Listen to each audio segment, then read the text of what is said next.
ওঠো ওঠো ওঠো রোজাদার, সাহরির হলো সময়, খোলো খোলো দ্বার। বাতাস ডাকে তোমায়, ডেকে যায় তারকারা, আসমানে আছে যত আলোকিত ফেরেশতারা। ওঠো ওঠো ওঠো রোজাদার। আসসালামু আলাইকুম। প্রিয় দর্শক, আপনারা যারা দেশে আছেন প্রবাসে, সবাইকে জানাই মাহে রমজানের শুভেচ্ছা। শুরু হলো এনটিভি আয়োজিত এবং ফার্স্ট সিকিউরিটি ইসলামী ব্যাংক লিমিটেড নিবেদিত অনুষ্ঠান বরকতময় সাহারি, কোস্পন্সর মার্কেন্টাইল ব্যাংক লিমিটেড এবং টেকনো ড্রাগস লিমিটেড। প্রিয় দর্শক, আপনাদের সাথে আছি আমি জয়নুল আবেদিন আজাদ। অনুষ্ঠানের শুরুতে আমরা পবিত্র কোরআন থেকে শুনব তেলাওয়াত। সাহরির হলো সময়, খোলো খোলো দ্বার। أعوذ بالله من الشيطان الرجيم.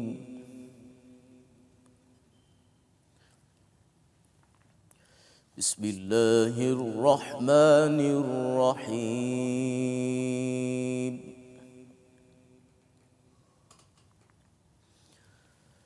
فأما الذين آمنوا وعملوا الصالحات فيوفيهم أجورهم ويزيدهم من فضله.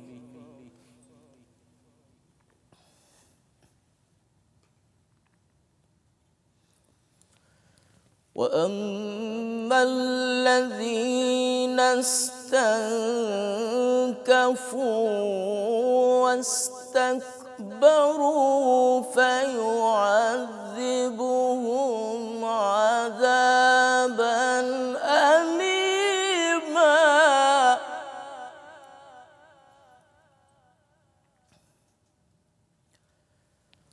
ولا يجدون لهم من دون الله وليا ولا نصيرا.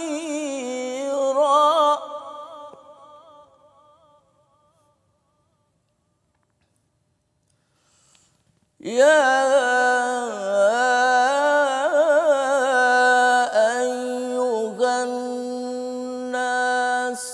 قد جاءكم برهان من ربكم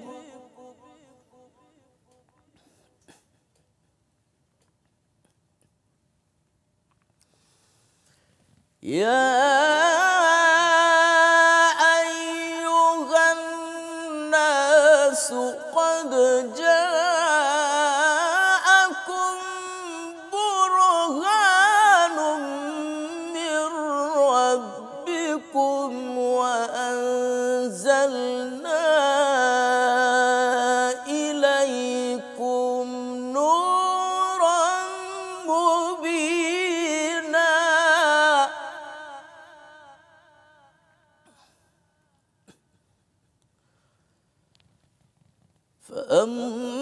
فأما الذين آمنوا بالله واعتصموا به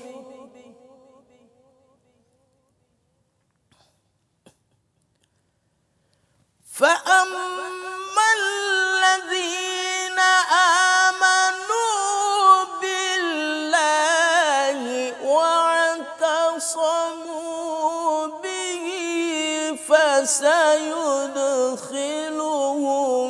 في رحمة منه وفضل.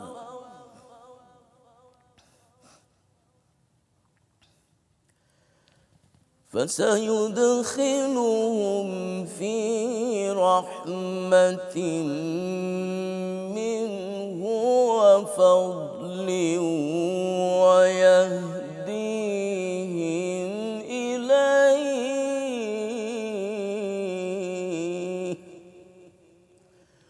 ويهديهم إليه صراطا مستقيما صدق الله العظيم. প্রিয় দর্শক, আমরা এখন শুনব সংক্ষিপ্ত তাফসীর। সাহরির হলো সময়, খোলো খোলো দ্বার। আসসালামু আলাইকুম ওরহমতুল্লাহি তাআলা ওয়া বারাকাতুহু। ইন্নাল হামদালিল্লাহ আলহামদুলিল্লাহি রাব্বিল আলামিন ওয়াল আকিবাতু লিল মুত্তাকিন ওয়া উসাল্লিম আলা সাইয়্যিদিল মুরসালিন ওয়া আলা আলিহি ওয়া আসহাবিহি আজমাইন, আম্মা বাদ। সম্মানিত ভাই বোনেরা, বরকতময় এই সাহরির গুরুত্বপূর্ণ অনুষ্ঠানে আপনাদের সবাইকে স্বাগতম জানাচ্ছি। আজকের এই পর্বে আমরা আলোচনা করব কোরআনে কারিমের ষষ্ঠ পারা থেকে। কোরআনে কারিমের ষষ্ঠ পারায় মাত্র দুটো সূরা রয়েছে। একটি হলো সূরা নিসার কিছু আয়াত, প্রায় 5 পৃষ্ঠার মতো, আর বাকিটুকুন রয়েছে সূরা মাইদার অর্ধেক বা তার চেয়ে কিছু বেশি অংশ। তো আমরা প্রথমেই সূরা নিসা ষষ্ঠ পারার প্রথম পৃষ্ঠা থেকে একটি বিষয় আপনাদের সামনে তুলে ধরতে চাই। এই আয়াতের অংশ বিশেষ প্রথমেই তেলাওয়াত করব, তারপর এই আয়াত ধরে কিছু কথা বলবো ইনশাল্লাহ। আল্লাহ সুবহানাহু ওয়া তাআলা বলছেন, আউযু বিল্লাহি মিনাশ শাইতানির রাজীম, ইন্নাল্লাযীনা ইয়াকফুরুনা বিল্লাহি ওয়া রুসুলিহি ويريدون أن يفرقوا بين الله ورسله ويقولون نؤمن ببعض ونكفر ببعض ويريدون أن يتخذوا بين ذلك سبيلا। আল্লাহ সুবহানাহু ওয়া তাআলা এই আয়াতে কিছু কাফেরদের কথা তুলে ধরেছেন। আল্লাহ সুবহানাহু ওয়া তাআলা বলছেন যে যারা কুফরি করেছে তারা আল্লাহ এবং রসুলের মাঝে পার্থক্য করার চেষ্টা করে। কোরআনের কিছু অংশ তারা বিশ্বাস করবে, আর কিছু বিশ্বাস করবে না। ইমানের মৌলিক কিছু পয়েন্ট তারা মেনে নেবে, বাকিগুলো মানবে না, এটা তারা করতে চায়। ওয়ায়ুরিদুনা আন ইয়াত্তাখিযু বাইনা যালিকা সাবিলা, তারা ইমান এবং কুফরির মাঝামাঝি একটা পথ বের করতে চায়। আল্লাহ সুবহানাহু ওয়া তাআলা বলে দিলেন, উলাইকা হুমুল কাফিরুনা হাক্কা, এরা হলো সত্যিকার কাফের। ওয়া আতাদনা লিল কাফিরিনা আযাবাম মুহিনা, আর যারা কাফের আমি তাদের জন্য লাঞ্ছনাদায়ক আযাবের ব্যবস্থা করেছি। সম্মানিত ভাইরা, এখান থেকে আমার আপনার জন্য শিক্ষা হলো, আমাদের মধ্যে কিন্তু এমন অনেক লোকজন রয়েছে যারা কোরআনের কিছু অংশ যেটি তার স্বার্থের সাথে মানে অ্যাডজাস্ট হয়, যেটি তার সপক্ষের অথবা যেটি তার মানে বিপক্ষে না যায়, এই বিধানগুলো তার মেনে নিতে সমস্যা হয় না, তারা এটা মানতে চায়। আর কোরআনের যে বিধিবিধানগুলো কঠিন অথবা যেটি তার স্বার্থের সাথে কন্ট্রাডিক্টরি অথবা সাংঘর্ষিক, এগুলো তারা মানতে চায় না।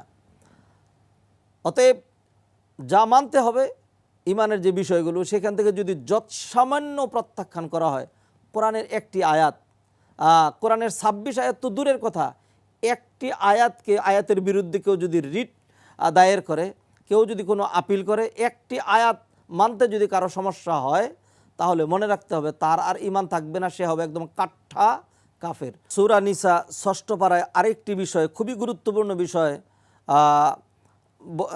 আল্লাহ সুবহানাহু ওয়া তাআলা বলছেন, ইয়া আহলাল কিতাব লা তাগলু ফি দীনিকুম, ও আহলে কিতাবগণ, কিতাবের অনুসারীরা, তোমরা তোমাদের দিন ধর্ম নিয়ে বাড়াবাড়ি করবে না। ওয়ালা তাকুলু আলাল্লাহি ইল্লাল হক, আল্লাহর ব্যাপারে হক কথাই বলবে। দেখুন, গুলু অথবা বাড়াবাড়ি এটি সব কিছুর মধ্যে নিষিদ্ধ। আপনি ইবাদতের মধ্যে গুলু করবেন, নিন্দিত। কেউ যদি মনে করে আমি প্রতিদিন রোজা রাখবো, মাহে রমাদানের সিয়াম তো আলাদা, এরপরে নফল রোজার ক্ষেত্রে কেউ যদি প্রতিদিন কখনোই রোজা ভাঙবে না, এটি নিন্দিত। কেউ যদি মনে করে সারাক্ষণ আমি মসজিদেই বসে থাকবো, এটি নিন্দিত। কেউ যদি মনে করে যে আমি বিবাহ শাদী করবো না, এটিও কিন্তু নিন্দনীয়। দিন দুনিয়া এই দুইয়ের মাঝখানে সমন্বয় করতে হবে। শুধু নামাজ নিয়ে ব্যস্ত থাকবেন, রোজা নিয়ে ব্যস্ত থাকবেন, ইসলাম কিন্তু আপনাকে সেই কথা বলেনি। অতএব সমন্বয় সাধন করতে হবে। রাসূলুল্লাহ সাল্লাল্লাহু আলাইহি ওয়াসাল্লাম রোজা রাখতেন, রোজা ভাঙতেন, নামাজ পড়তেন, আবার ঘুমাতেন। এরপরে তিনি বিবাহ শাদী করতেন, বাজার ঘাটেও যেতেন। এটি রসুল্লাহ সাল্লাহ সাল্লামের আদর্শ। এই জন্য রসুল্লাহ সাল্লাল্লাহু আলাইহি ওয়াসাল্লাম বলেন, ফামান রাগিবা আন সুন্নতি ফালাইসা মিন্নি, যে ব্যক্তি আমি নবীর এই সুন্নাত থেকে মুখ ঘুরিয়ে নেয় সে আমার দলভুক্তই নয়। অন্য হাদিসে তিনি বললেন, ইয়াকুম আল গুলু ফা ইন্নামা আহলাকা মান কানা ক্বাবলাকুম আল গুলু, তোমরা কশ্চিন কালেও কোনো বিষয় নিয়ে বাড়াবাড়ি করবে না। বাড়াবাড়ি অতীতের উম্মতকে ধ্বংস করে দিয়েছে। অতএব সম্মানিত ভাইয়েরা, আসুন আমরা কোনো বিষয়ে যেন বাড়াবাড়ির দ্বারস্থ না হই। ষষ্ঠ পাড়ায় যেই আরেকটি গুরুত্বপূর্ণ সূরা রয়েছে, অনেক বড় সূরা, সূরা মাইদা। সূরা মাইদা এটি সর্বশেষ নাজিলকৃত সূরা। এই সূরাতে যা হালাল তার সবকটি হালাল, এই সূরায় যা হারাম ঘোষণা করা হয়েছে তার সব কিছুই হারাম। আল্লাহ সুবহানাহু ওয়া তাআলা এই সূরাতে আমাদের জন্য হারামের যেই চ্যাপ্টারগুলো, হারামের যে বিষয়গুলো, হারামের মূলনীতি দিয়েছেন, আর গুনে গুনে কিছু হারাম জিনিস বলে দিয়েছেন। হুররিমাত আলাইকুমুল মাইতাতু, মৃত প্রাণী, রক্ত, তারপরে এমনিভাবে আরও অনেকগুলো বিষয় আল্লাহ সুবহানাহু ওয়া তাআলা গুনে গুনে বলেছেন এগুলো হারাম। আর হারামের মূলনীতি দিয়েছেন আল্লাহ সুবহানাহু ওয়া তাআলা, ইয়াসআলুনাকা মাযা উহিল্লা লাহুম, তারা আপনাকে জিজ্ঞাসা করে যে কি তাদের জন্য হালাল করা হয়েছে। কুল, হে রাসূল আপনি বলে দেন, উহিল্লা লাকুমুত তাইয়্যিবাত, সকল উপকারী জিনিস তোমাদের জন্য হালাল করা হয়েছে। যেটি ক্ষতি বয়ে নিয়ে আসে মানুষের জন্য, আল্লাহ ওইগুলিকে মানুষের জন্য হারাম করেছেন। কোনটা মানুষের জন্য উপকারী, কোনটা মানুষের জন্য ক্ষতিকর, এটা যিনি সৃষ্টি করেছেন তিনিই ভালো জানেন। আল্লাহ ইয়ালামু মান খালাক ওয়া হুয়াল লাতীফুল খাবীর, যিনি সৃষ্টি করেছেন তিনি জানেন না? ক্ষুদ্র খবর, বড় খবর, সব কিছু আল্লাহ সুবহানাহু ওয়া তাআলাই ভালো জানেন। অতএব আল্লাহ সুবহানাহু ওয়া তাআলা যেটি অন্যত্র আল্লাহ বলছেন, ওয়া ইউহিল্লু লাহুমুত তাইয়্যিবাত ওয়া ইউহাররিমু আলাইহিমুল খাবাইস, যেগুলো উপকারী আল্লাহ সেগুলোকে করেছেন হালাল, আর যেগুলো ক্ষতিকর আল্লাহ সুবহানাহু ওয়া তাআলা সেগুলোকে করেছেন হারাম। অতএব অন্য আয়াতে আল্লাহ বললেন, আল ইয়াউমা উহিল্লা লাকুমুত তাইয়্যিবাত, যত ভালো জিনিস আছে সব তোমাদের জন্য হালাল করে দেওয়া হয়েছে। ওয়া তাআমুল লাযিনা উতুল কিতাবা হিল্লুল লাকুম, আহলে কিতাব যারা রয়েছে ইহুদি এবং খ্রিস্টান, তাদের জবাই করা পশু আমাদের জন্য হালাল, সেটিও আল্লাহ সুবহানাহু ওয়া তাআলা এই সূরাতে বলেছেন। আল্লাহ সুবহানাহু ওয়া তাআলা ওযুর বিধিবিধান, তায়াম্মুমের বিধিবিধান সূরা মাইদার মধ্যে আলোচনা করেছেন। আল্লাহ বলছেন, ইয়া আইয়ুহাল্লাযীনা আমানু ইযা কুমতুম ইলাস সালাতি ফাগসিলু উজুহাকুম ওয়া আইদিয়াকুম ইলাল মারাফিক ওয়ামসাহু বিরুউসিকুম ওয়া আরজুলাকুম ইলাল কাবাইন, যখন তোমরা সলাতের ইচ্ছা পোষণ করবে, যদি ওযু না থাকে তাহলে যেভাবে ওযু করতে হবে, পুরো মুখমণ্ডল ধৌত করা, দুই হাতের কনি পর্যন্ত ধোয়া, ওমসাহু বিরুউসিকুম মাথা মাসাহ করা, ওয়া আরজুলাকুম ইলাল কাবাইন, এবং টাকনুগিরা পর্যন্ত পা ধৌত করা, এটির বিধান আল্লাহ সুবহানাহু ওয়া তাআলা এখানে দিয়েছেন। এরপরে আরও বলেছেন, যদি নাকি আমরা পানি না পাই, ফাতায়াম্মামু সাঈদান তাইয়্যিবান, তাহলে আমরা যেন তায়াম্মুম করি। তাহলে এখানে আলোচনা করা হয়েছে ওযুর কথা, আলোচনা করা হয়েছে তায়াম্মুমের কথা। আল্লাহ সুবহানাহু ওয়া তাআলা আরও বলছেন, ইয়া আইয়ুহাল্লাযীনা আমানু কুনু কাওয়ামিনা লিল্লাহি শুহাদাআ বিল কিসত, আমরা যেন সত্যের সাক্ষী হই, আমরা যেন সত্য কথা বলি। আল্লাহ সুবহানাহু ওয়া তাআলা আমাদের সেই কথা বলেছেন, লা ইয়াজরিমান্নাকুম শানাআনু কওমিন আলা আল্লাহ তা'দিলু, কোনো জাতির প্রতি হিংসা বিদ্বেষ অথবা কোনো জাতির প্রতি কোনো জিদের কারণে, জিদের বশবর্তী হয়ে আমরা যেন বেইনসাফি কথাবার্তা না বলি। ইদিলু হু আকরাবু লিত্তাকওয়া, আল্লাহ বললেন তোমরা ইনসাফ করবে, এটি তাকওয়ার অধিকতর নিকটবর্তী বিষয়। আল্লাহ সুবহানাহু ওয়া তাআলা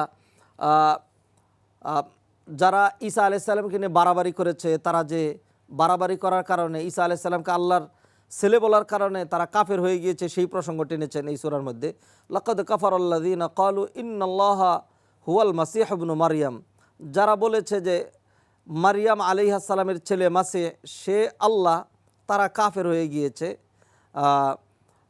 আল্লাহ সুবহানাহু ওয়া তাআলা সেই কথা বললেন। এই সূরায় আলোচনা করা হয়েছে মুসা আলাইহিস সালাম বনি ইসরাঈলকে নিয়ে যখন তিনি সাগর পাড়ি দিয়ে ওই পারে চলে গিয়েছিলেন, আল্লাহ সুবহানাহু ওয়া তাআলা তাদেরকে বলেছিলেন যে তারা যেন ওইখানে আরেকটা জাতি রয়েছে, তাদের বিরুদ্ধে যেন তারা যুদ্ধ করে, তাহলে আল্লাহ সুবহানাহু ওয়া তাআলা সেই এলাকা তাদেরকে লিখে দিবেন। কিন্তু বনি ইসরাঈলের ওই লোকেরা নাফরমানি করে তারা বলেছিল, ইয়া মুসা ইন্না লান নাদখুলাহা আবাদাম মা দামু ফিহা, মুসা যতক্ষণ পর্যন্ত তারা সেখানে আছে আমরা কোশ্চিনকালেও সেখানে যাব না। যদি যুদ্ধ ঘোষণা করতে হয়, যুদ্ধ করতে হয়, ফাযহাব আনতা ওয়া রাব্বুকা ফাকাতিলা, তাহলে আপনি এবং আপনার রব আল্লাহ গিয়ে আপনারা দুইজনকে যুদ্ধ করেন, আমরা এখানে বসলাম, যুদ্ধ করে ওই এলাকা জয় করে দিলে তারপর আমরা সেখানে ঢুকবো। আল্লাহ সুবহানাহু ওয়া তাআলা তাদেরকে শাস্তি দিয়েছিলেন, ফা ইন্নাহা মুহাররামাতুন আলাইহিম আরবাঈনা সানা ইয়াতিহুনা ফিল আরদ। আল্লাহ বললেন এত বড় দৃষ্টতা তোমাদের। এরপর আল্লাহ সুবহানাহু ওয়া তাআলা 40 বৎসরের জন্য সেই এলাকা তাদের জন্য হারাম করে দিয়েছিলেন বেয়াদবি করার কারণে। এই 40 বৎসর তারা তিহ প্রান্তরে তারা উদ্ভ্রান্ত ঘুরে বেরিয়েছিল। এই 40 বছর পর্যন্ত তারা সেখানে ঢুকতে পারেনি। এর মধ্যে এখানে অনেকে তারা মৃত্যুবরণ করেছে। তাদের অধস্তন বংশধর পরবর্তীতে ইউশা ইবনে নুন আলাইহিস সালামের নেতৃত্বে তারা যুদ্ধ করেছিল। আল্লাহ সুবহানাহু ওয়া তাআলা তাদেরকে বিজয় দিয়েছিলেন। তারপর তারা সেই এলাকাকে জয় করেছিলেন। এই সূরাতে আর আলোচিত হয়েছে আদম আলাইহিস সালামের 2 ছেলের ঘটনা, হাবিল এবং কাবিল প্রসঙ্গ। কাবিল হাবিলকে হত্যা করেছিল। হাবিল বলেছিল যে কাবিল তুমি কেন আমাকে মারতে চাও? তখন কাবিল বলল যেহেতু তোমার কুরবানি কবুল হয়েছে আমারটা কবুল হয়নি সেই জন্য। তখন হাবিল উত্তর দিয়েছিল ইন্নামা ইয়াতাকাব্বালুল্লাহু মিনাল মুত্তাকিন, যাদের কলবের ভিতরে তাকওয়া থাকে, আল্লাহ ভীতি থাকে, আল্লাহ তাদেরটাই কবুল করেন। অতএব ইবাদত কবুল হওয়ার জন্য মৌলিক শর্ত হলো তাকওয়া, আল্লাহ ভীতি অন্তরের ভিতরে থাকা। হত্যা কত জঘন্য অপরাধ এটি আল্লাহ সুবহানাহু ওয়া তাআলা এই সূরায় আলোচনা করেছেন। মিন আজলি যালিক কাতাবনা আলা বানি ইসরাইল আন্নাহু মান কাতালা নাফসাম বিগাইরি নাফস, কেউ যদি অন্যায়ভাবে হত্যা করে তাহলে একটি হত্যা করা মানে পুরো জগৎবাসীকে হত্যা করার নামান্তর। আল্লাহ সুবহানাহু ওয়া তাআলা এই সূরায় আর আলোচনা করেছেন ওয়াস-সারিকু ওয়াস-সারিকাতু ফাকতাউ আইদিয়াহুমা, যে কেউ চুরি করবে চুরির শাস্তি হলো হাত কেটে দেওয়া। এরপরে এই সূরাতে আরও আলোচিত হয়েছে যে যারা কোরআন সুন্নাহ মোতাবেক বিচার ফয়সালা করবে না, মাল্লাম ইয়াহকুম বিমা আনজালাল্লাহ ফাউলাইকা হুমুজ জালিমুন, তারা হবে জালেম, তারা হবে ফাসিক, তারা হবে কাফের। অতএব দুনিয়ার শান্তির জন্য, রাষ্ট্রের উন্নয়নের জন্য, সোসাইটির নিরাপত্তার জন্য আল্লাহর দেয়া বিধিবিধান এর কোনো বিকল্প নেই। আসুন কোরআনের এই আলোচনাগুলো শুনে আমরা এই বিষয়গুলো আমাদের মানসপটে ঢুকানোর চেষ্টা করি। অবশ্যই আমার আপনার জন্য শান্তি, উন্নতি, অগ্রগতি সব কিছু রয়েছে কোরআনের মধ্যে। আল্লাহ সুবহানাহু ওয়া তাআলা আমাদেরকে কথাগুলো বুঝার, হৃদয়ঙ্গম করার তৌফিক এনায়েত করেন। এই কামনা ব্যক্ত করে আজকের মতো এখানেই শেষ করছি। ওমা তৌফিক ইল্লা বিল্লাহ। ওয়াসসালামু আলাইকুম ওয়া রাহমাতুল্লাহি তাআলা ওয়া বারাকাতুহু। আমরা এখন শুনবো একটি ইসলামী গান। সাহরির হলো সময়, খোলো খোলো দ্বার। যাদের হৃদয়ে আছে আল্লাহর ভয়, তারা কভু পথ ভুলে যায় না। আল্লাহর প্রেম ছাড়া এই দুনিয়ায় কারো কাছে কোনো কিছু চায় না। যাদের হৃদয়ে আছে আল্লাহর ভয়, তারা কভু পথ ভুলে যায় না। আল্লাহর প্রেম ছাড়া এই দুনিয়ায় কারো কাছে কোনো কিছু চায় না, কারো কাছে কোনো কিছু চায় না। রাতের আধারে যারা সিজদাতে রয়, দু চোখের শ্রুতে নদী যেন বয়। রাতের আধারে যারা সিজদাতে রয়, দু চোখের শ্রুতে নদী যেন বয়। ছলনার হাতছানি যতই আসুক, ছলনার হাতছানি যতই আসুক, পেছনে ফিরেও তাকায় না। যাদের হৃদয়ে আছে আল্লাহর ভয়, তারা কভু পথ ভুলে যায় না। দিন কায়েমের কাজে যারা অবিচল, তারা হলো আল্লাহর প্রিয়জন। বাতিলের কাছে যারা হার মানে না, সংগ্রাম করে যায় আমরণ। হেরার আলোতে যার হৃদয় রঙিন, হাতে আল কোরআনের দীপ্ত সঙ্গীন। হেরার আলোতে যার হৃদয় রঙিন, হাতে আল কোরআনের দীপ্ত সঙ্গীন। সত্যের পথে যারা নিবেদিত প্রাণ, সত্যের পথে যারা নিবেদিত প্রাণ, শত্রুকে কভু ভয় পায় না।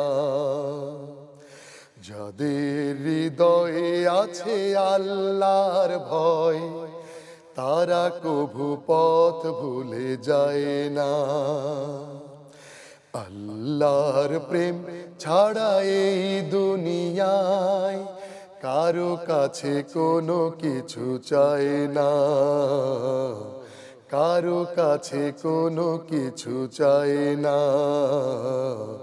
কারো কাছে কোনো কিছু চায় না। প্রিয় দর্শক, আমাদের এখনকার আয়োজন ধারাবাহিক আলোচনা কোরআন এবং সৃষ্টি জগৎ। সেহরির হলো সময়, খোলো খোলো দ্বার। আমাদের আজকের আলোচনার বিষয় উজাইরের কাহিনী। আলোচনার শুরুতেই আমরা পবিত্র কোরআনের সূরা বাকারার 259 নম্বর আয়াতের এই আয়াতে কি বলা হয়েছে সে সম্পর্কে আমরা জানার চেষ্টা করব। আমাদের আজকের আলোচক ডক্টর মশিউর রহমান, আপনার কাছ থেকে। আসসালামু আলাইকুম ওয়া রাহমাতুল্লাহি ওয়া বারাকাতুহু। সূরা বাকারার 259 নম্বর আয়াতটি একটা বিস্ময়কর আয়াত, যেখানে এক ব্যক্তির কথা বলা হলো। তিনি এমন এক জনপদ পেরোচ্ছিলেন, তিনি দেখলেন ধ্বংসস্তূপে পরিণত, এবং তিনি যেতে যেতে ভাবলেন যে এই জনপদকে আবার পুনরুত্থিত হবে, পুনর্নির্মিত হবে। তো তার মনে কিছু সময়ের জন্য সন্দেহটা ছিল যে এরকম মৃত্যুর পরে কিভাবে আবার আসবে। সে কিন্তু অবিশ্বাসী ছিলেন না, তার মধ্যে বিশ্বাস ছিলেন। যেন আমরা জানি ইব্রাহিম আলাইহিস সালামের কথা, কিভাবে তিনি প্রাণ দেন, তার মনে কিন্তু একটা জিজ্ঞাসা ছিল। এই ক্ষেত্রে এই ব্যক্তির মনে ছিল একটা জিজ্ঞাসা, সন্দেহ না। এবং তিনি ভাবলেন, এবং ওই অবস্থায় তিনি মারা গেলেন, এবং 100 বছর পর জীবিত হলেন। এখন যে বিষয়টা হচ্ছে, যে ব্যক্তির কথা বলা হলো, ইবনে আবি হাতিম থেকে বর্ণনা, তিনি বর্ণনা সূত্র ধরছেন আলী রাদিয়াল্লাহু তাআলা আনহু থেকে। যে ব্যক্তির কথা এখানে 259 নম্বর আয়াতে বলা হলো, তিনি হচ্ছে উজায়ের আলাইহিস সালাম, এবং তিনি বললেন তিনি একজন নবী ছিলেন। এবং এই কথাটি আমরা পাচ্ছি আল হাসান, কাতাদা, আসুদ্দি, ইবনে জারির প্রমুখ যত বড় বড় স্কলার, মুসলিম স্কলার, তাদের প্রত্যেকের কাছ থেকে কিন্তু একই তথ্য পাই, এই ব্যক্তি ছিলেন উজায়ের এবং তিনি একজন নবী ছিলেন। মুহাজিদ বিন জাবের তিনি বলছেন এই আয়াতটি বনি ইসরায়েলের কোনো এক ব্যক্তির সম্পর্কে বলা আছে। আর সময়টা ছিল যে নবুখতনিজার একজন অত্যাচারী রাজা ছিলেন, তিনি এই অঞ্চলটা ডিস্ট্রয় করে দেন। তার পরবর্তীতে এই ঘটনাটা ঘটে। আবার ইসহাক ইবনে বিশর থেকে বর্ণনা ঠিক এরকম পাওয়া যায়, তার নাম আসলে ইজরা। আমরা বহু রকম বর্ণনা পাচ্ছি। তিনি একজন ছিলেন সাধু এবং বিজ্ঞ জ্ঞানী লোক ছিলেন, এবং তিনি 40 বছর বয়সে মারা যান, এবং যেদিনে মারা যান সেই দিনেই তিনি পুনরুত্থিত হন। এবং তার পরে তার বর্ণনা অনুযায়ী তিনি লোকালয়ে ফিরে যান, এবং তার পরিবারের সদস্যদের মধ্যে প্রায় সকলেই মৃত ছিল। এবং পরিশেষে তার সাথে একজনের দেখা হয়, সে হচ্ছে তারই বাড়ির একজন পরিচালিকা, তখন অল্প বয়স ছিল, তখন তার বয়স 112 বছর। এই বিষয়ে পরবর্তীতে আরও কিছু চমৎকার তথ্য দেওয়া যাবে আপনার কাছে। প্রাথমিকভাবে আমরা হযরত উজাইর আলাইহিস সালামকে কেন্দ্র করে যে আয়াত নাজিল হলো তার কিছু কথা, কিছু বিষয় আপনি তুলে ধরেছেন। তো এখানে সময়টা বোধহয় কেন্দ্রীয় বিষয়, সময়ের যে সময়টা আচরণ, কেন্দ্রীয় বিষয়। সময়ের যে আচরণ, সময়ের এই যে বাস্তবতা, এই বিষয়টিকে যদি আপনাকে বলা হয় বিজ্ঞানের দৃষ্টিভঙ্গিতে আলোচনা করতে, তাহলে আপনি কি বলবেন? বিজ্ঞানের ব্যাপারে যাওয়ার আগে আমরা প্রথম উজায়ের ব্যাপারটা সম্পূর্ণটা বলি আয়াতটা ঘিরে। আপনি দেখবেন আয়াতটিতে বলা আছে তার সাথে কিছু খাবার ছিল, কিছু এবং একটা গাধার পিঠে সে যাচ্ছে, যেটা আমরা প্রথমেই আয়াতটিতে দেখলাম। এবং তিনি এক জায়গায় বিশ্রাম নেওয়ার জন্য আসেন। বিশ্রাম, তার সাথে ইবনে কাসিরে বলা আছে তার সাথে ডুমুর ছিল, তার সাথে বিভিন্ন ফলের রস ছিল, কিছু খাবার ছিল। তিনি গাধার পিঠ থেকে নেমে গাছের নিচে আসেন।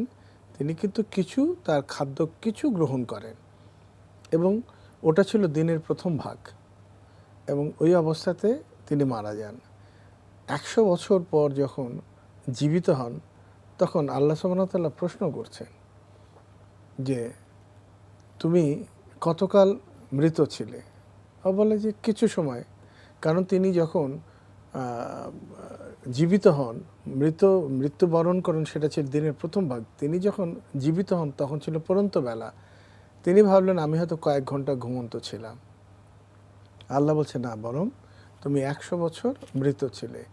দেখো তোমার সাথের যে ফলের রস, হ্যাঁ, এগুলি আনচেঞ্জড অবস্থায় ছিল, তার কোয়ালিটি নষ্ট করেনি, পচে যায়নি। কিন্তু তোমার গাধার দিকে দেখো, সেটা কিন্তু মৃত, দ্যাট ইজ হাড় গোড় সব ছড়ানো ছিটানো ছিল। তখন তার মনে হলো, ফেরেশতা আসলো, বর্ণনাতে যেটা বর্ণনা পাওয়া যায়, এবং তারই সামনে সব এক হলো। ফেরেশতা ফু দিলেন আল্লাহর আদেশে, এই গাধাটা আগের অবস্থায় চলে আসলো। এ হলো মূল কাহিনী। আপনি যদি দেখেন এই কাহিনী থেকে আপনি দেখলেন দুটো জিনিস। একটা, আল্লাহ নিজেই বলছেন কিভাবে আল্লাহ জীবন দেন সেটা দেখালেন। জনে জনে কিন্তু দেখানোর প্রয়োজন পড়ে না, একজন দেখলে। যেমন মুসা আল্লাহ সাল্লাম তার নিদর্শন দেখলেন, রাসূল সাল্লাল্লাহু আলাইহি সাল্লাম চাঁদ দ্বিখণ্ডিত করলেন, মুসা আল্লাহ সাল্লাম চন্দ্র দুভাগ করে দিলেন। এই যে বিস্ময়কর ঘটনাগুলি, এরগুলি আমরা যদি দেখি, আমরা এগুলি দেখতে পাবো আরও কতগুলি। এখন উজায়েরের যে ব্যাপারটা ছিল যে তিনি ফিরে আসলেন, ফিরে আসার পর তার লোকালয়ে যে ঘটনাটি ঘটলো, ঘটনাটা ছিল কেউ বিশ্বাস করতে পারল না, এবং তার চেহারা কারো মনে নেই। এবং যেই তার পরিচালিকা তাকে আইডেন্টিফাই করতে পারে, এবং তার পরবর্তীতে সে সেখানে থাকে অল্প কিছু সময়, এবং সে মৃত্যুবরণ করে।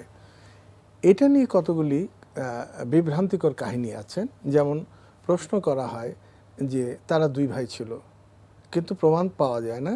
তারা একই দিনে মৃত্যুবরণ করে, কিন্তু জন্মগ্রহণ করে একই দিনে, মৃত্যুবরণ করে একই দিনে, কিন্তু বয়সের তারতম্য ছিল 100 বছর। এই কাহিনীর কিন্তু কোনো বলা যায় যে সলিড সোর্স কিন্তু নাই, কিন্তু আমরা কাহিনী থেকে পাই। কীরকম এটা তুলে আনার কারণ হচ্ছে, যেই ব্যক্তিটা 100 বছর মৃত ছিল, জীবিত হওয়ার পর সে তার ভাইয়ের সাথে মিলিত হয় এবং তার একই দিনে মারা যায়।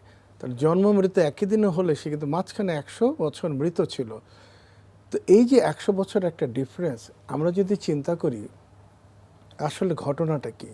সময় হলে ফিজিক্সের নিয়মে হচ্ছে টাইম কিন্তু রিভার্সেবল, সব কটা লক রিভার্সেবল, যেটা আপনি যদি ভবিষ্যতে যেতে পারেন, অতীতে আসতে পারবেন। এই যে একটা চিন্তা করা যে টাইম ট্রাভেলের একটা বিষয় থাকে। তো এখন টাইম ট্রাভেলের বিষয়টা আমরা কিভাবে চিন্তা করতে পারি? আপনি যেটা বিজ্ঞানের কথা প্রশ্ন করলেন, ওই প্রসঙ্গে আসি। আপনি দেখেন, একটা বলা হয় যে টাইম ট্রাভেলের সাথে পোর্টাল গেটের কথা।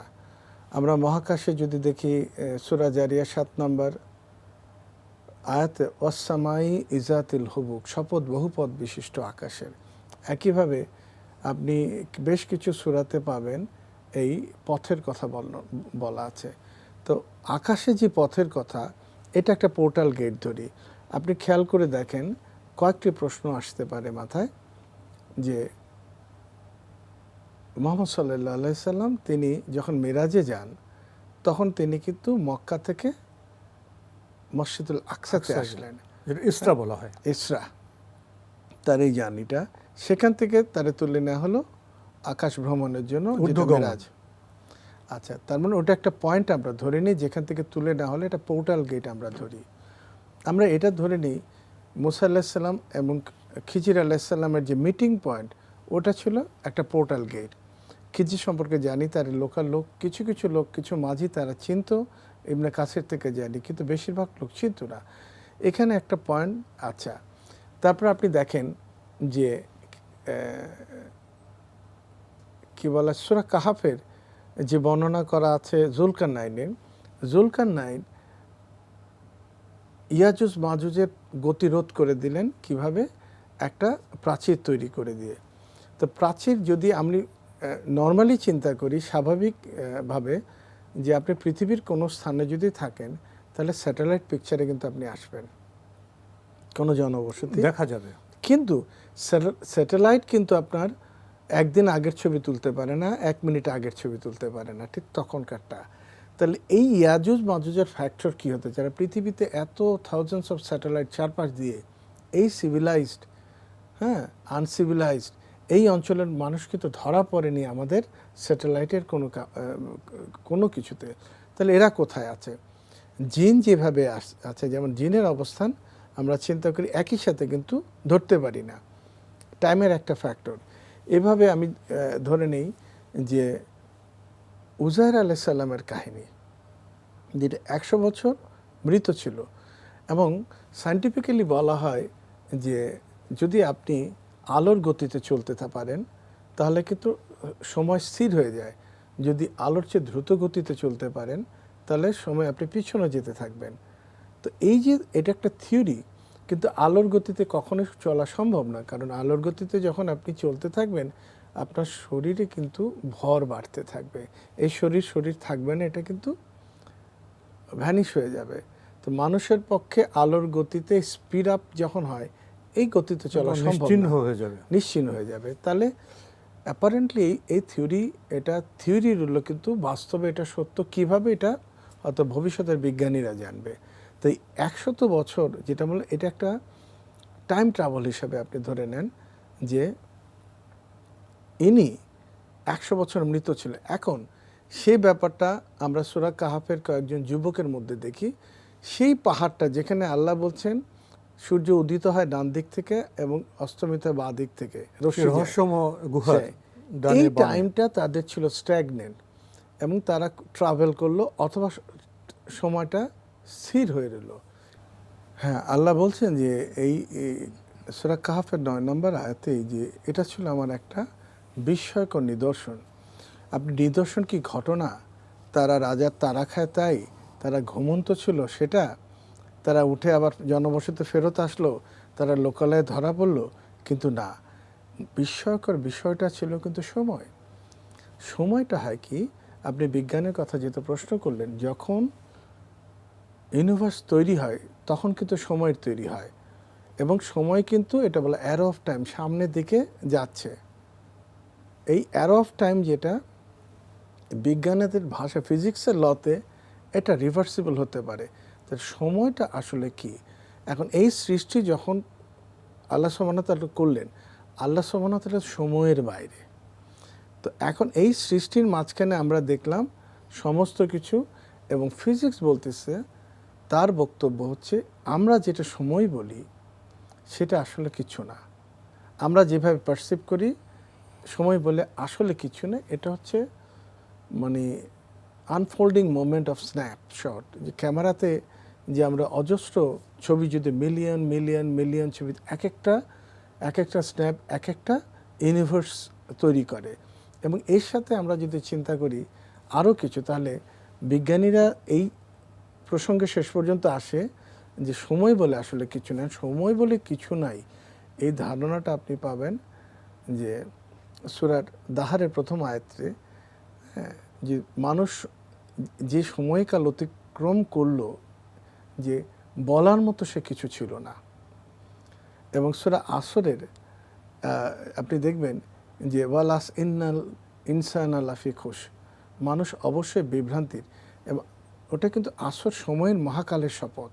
আল্লাহ বলছেন যে মানুষ বিভ্রান্ত এটা দুটো, একটা হচ্ছে রিলিজিয়াস কনসেপ্টে আর একটা হচ্ছে সায়েন্টিফিক কনসেপ্টে। রিলিজিয়াস কনসেপ্টে বেশিরভাগ মানুষ আল্লাহর প্রতি ঈমান আনেনি, এটা একটা বিভ্রান্তি। আর এর যে সময়, এখন আপনি চিন্তা করেন যে সবচেয়ে সায়েন্টিফিক যেভাবে আপনি চিন্তা করলে রাসূল সাল্লাল্লাহু আলাইহি ওয়াসাল্লাম মেরাজে গেলেন, মেরাজে যে দেখলেন বেহেশত দোজখ কিয়ামত সবই তিনি দেখলেন, তিনি কিভাবে পুনরুত্থ হলেন সবই তিনি দেখলেন। কিন্তু কিভাবে দেখলেন? পৃথিবী তো ধ্বংস হয়নি, কিয়ামত কিভাবে দেখলেন? যখন তিনি সময়ের, তার মেরাজের একটা মূল বিষয় ছিল কিন্তু he was taken out of time. যখন সময়ের বাইরে আসলেন, he saw the past, he saw the present and he saw the future.